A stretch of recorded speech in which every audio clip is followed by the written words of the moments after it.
حضرت ابو ہریرہ رضی اللہ تعالیٰ عنہ سے روایت، کچھ نادر، کمزور، غریب لوگ نبی کریم صلی اللہ علیہ وسلم کی خدمت میں حاضر ہوئے اور کہا، اے اللہ کے رسول صلی اللہ علیہ وسلم، امیر، رئیس لوگ بلند درجات اور ہمیشہ رہنے والی جنت کو حاصل کر چکے، حالانکہ جس طرح ہم نماز پڑھتے ہیں وہ بھی نماز پڑھتے ہیں، اور جیسے ہم روزے رکھتے ہیں وہ بھی روزے رکھتے ہیں، لیکن مال و دولت کی وجہ سے انہیں ہر وقت ہم پر فوقیت حاصل ہے، اس کی وجہ سے وہ حج کرتے ہیں، عمرہ ادا کرتے ہیں، جہاد کرتے ہیں، صدقہ دیتے ہیں، اور ہم محتاجی کی وجہ سے، غریبی کی وجہ سے، کمزوری کی وجہ سے ان کاموں کو نہیں کر پاتے۔ اس پر آپ صلی اللہ علیہ وسلم نے فرمایا کہ لو، میں تمہیں ایک ایسا عمل بتاتا ہوں، اگر تم اس کی پابندی کرو گے تو جو لوگ تم سے آگے بڑھ چکے ہیں انہیں تم پا لو گے، اور تمہارے مرتبے تک پھر کوئی نہیں پہنچ سکتا، اور تم سب سے اچھے ہو جاؤ گے، سوائے اس کے ان لوگوں کے جو عمل یہی جو تمہیں میں بتانے والا ہوں اگر وہ اس سے زیادہ کریں گے تو وہ آگے بڑھ جائیں گے۔ عمل کون سا ہے؟ اللہ کے رسول صلی اللہ علیہ وسلم نے فرمایا، ہر نماز کے بعد، ہر فرضی نماز کے بعد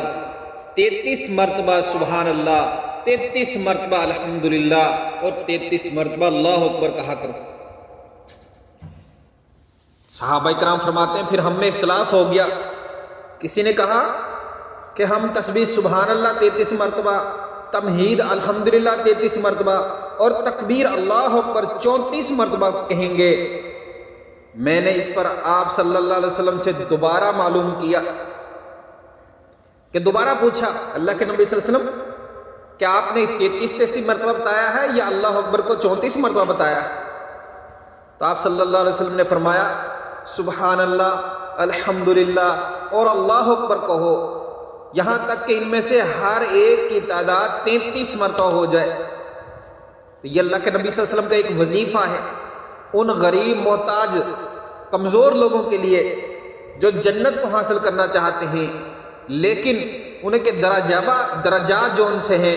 وہ کم رہنے کے خطرات ہیں، ان کو ڈر ہے کہ کہیں ہم امیروں سے پیچھے نہ رہ جائیں۔ امیر صدقہ خیرات اپنی دولت کی وجہ سے، حج عمرہ اپنی دولت کی وجہ سے کرتے ہیں، اور اللہ نے ہمیں مال نہیں دیا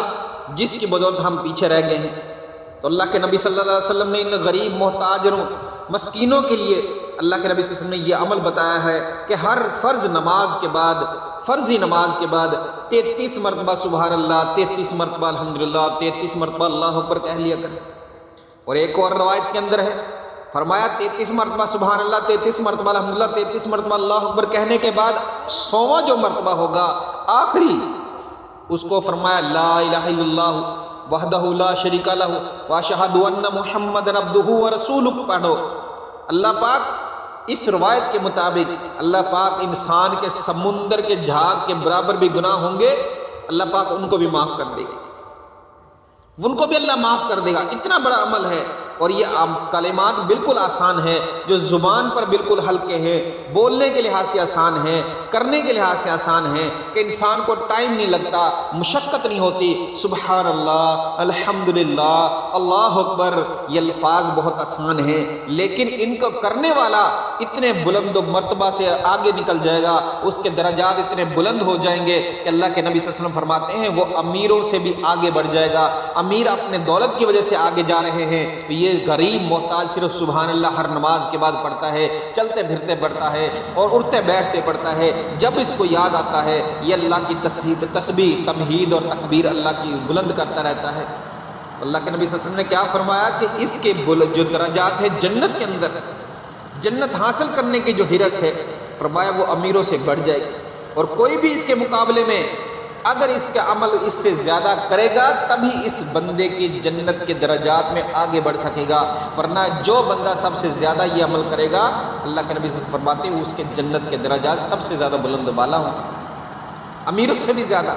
صدقہ و خیرات کرنے والوں سے زیادہ، حج و عمرہ کرنے والوں کے سے زیادہ۔ لہٰذا آج ہمارے پاس موقع ہے، اللہ نے ہمیں زندگی دی ہے، موقع دیا ہے، تو کیوں نہ ہم اس ورد اور وظیفے کو ہم بھی عمل کرنے والے بن جائیں۔ اور اللہ پاک سے دعا، اللہ پاک ہمیں صحیح معنوں میں سوچنے سمجھنے کی، پھر عمل کرنے کی توفیق عطا فرمائے۔